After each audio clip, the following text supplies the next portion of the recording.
Paano nga ba aayos at mas gaganda pa ang relasyon ng magulang at bata?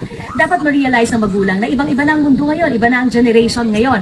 At hindi komo kung paano tayo pinalaki, ang kalakaran noon, ang pamamaraan noon, nung tayo ay dinidisiplina ng mga magulang natin, ay siya pa rin ang gagawin natin ngayon. Yung ibang applicable, go ahead. Kung gusto mong maging stricta, meron kang mga kaparusahan, basta nasa lugar at applicable sa henerasyon ngayon at sa pinagdadaanan ng mga bata sa mundo nila, go ahead and do that. Pero hindi lahat ng ginawa ng mga magulang natin ay kailangan natin gawin sa mga bata ngayon. Ang iba, hindi ko naman nilalahat, ay tila gumaganti pa.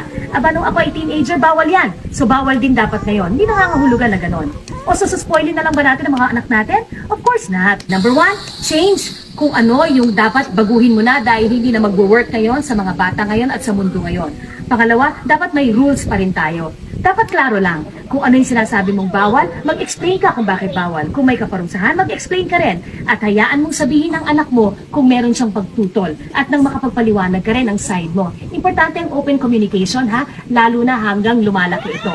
And then number 3, enter their world. You have to know what they're interested in. Pag maliit pa, kailangan alam mo kung ano yung laro ng 3 years old, ng 4 years old.